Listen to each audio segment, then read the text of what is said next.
a paradigm shift. Do not conform to the pattern of this world, but be ye transformed by the renewing of your mind. Then you will be able to approve what God's will is, His good, pleasing, and perfect will. According to the Open Education Sociology Dictionary, a paradigm is a widely accepted view. Paradigms are formed from our backgrounds, the surroundings we are raised in, the people around us, the things we see growing up, what we hear people say and do. Because these things are widely accepted by our family, our relatives, and our close friends, they become default settings for us as we grow up. Now, suppose your family was drinking alcohol, fighting, and went in and out of jail. What if they were sickly, poor, and frustrated? What if they believe sickness and poverty is the normal way of life here on earth? Imagine they believe sickness and disease is part of the wonderful ways of suffering with Jesus. They believed and spoke it with feeling that prosperity was only possible for thieves and people who do not fear God. They believed money was the root of all evil.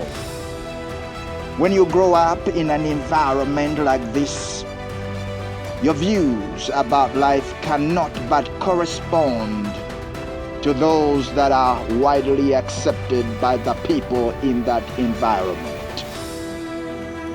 What do you do when you grow up in this kind of environment with this paradigm, but you don't like being sickly and poor? You feel imprisoned in your paradigm. But what if I told you that your father was wrong? Not because he was a bad man, but simply because he didn't know better. What if your much respected uncle was not correct in his understanding of life? Now, your uncle was not an evil man. He simply didn't have the correct knowledge because he too was a victim of the paradigms that were passed down to him. What if I told you that you don't have to continue being sickly? That you can live without sickness and disease? What if I told you that people of faith can live in abundance and that you don't have to continue living in poverty unless you like it? What if I told you that you can come out of that paradigm? You can change it or even break it altogether and build a new one. A new paradigm where sickness and disease are not part of your life anymore. A new paradigm where God does not punish His children with sickness and poverty to learn a lesson of humility. One of the greatest minds that ever lived, Albert Einstein, is quoted saying, "We cannot solve our problems with the same thinking we used when we created them." This means to have different results, we must develop a different kind of thinking, a higher level of thinking.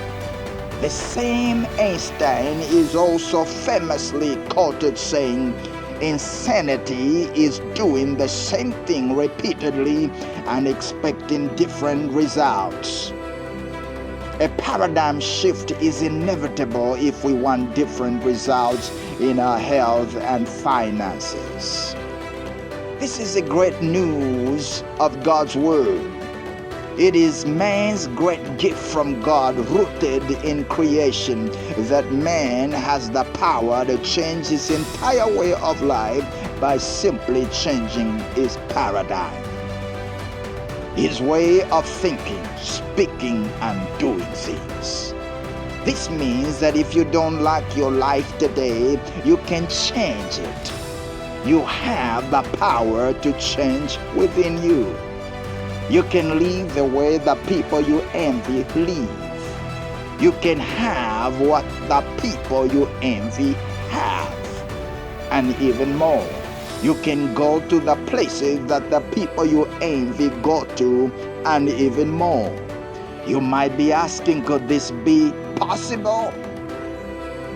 Could it be as simple as changing my paradigm? The answer is yes.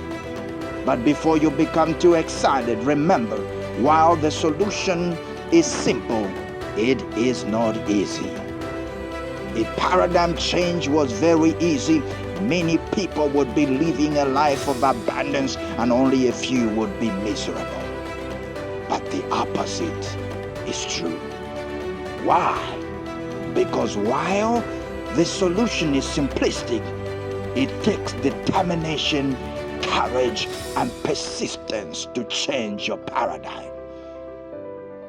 The number one step towards a life of health and wealth is a paradigm shift.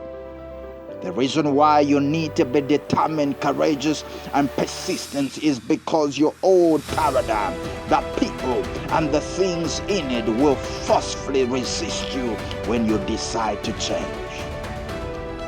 Sickness and poverty love company. When you decide you want to leave sickness and poverty behind and move into health and prosperity, sickness and poverty will fight you. The people that you have grown up with will resist you. You will be tempted to give up and stay the same. Many have tried and given up due to the resistance. Be strong and very courageous.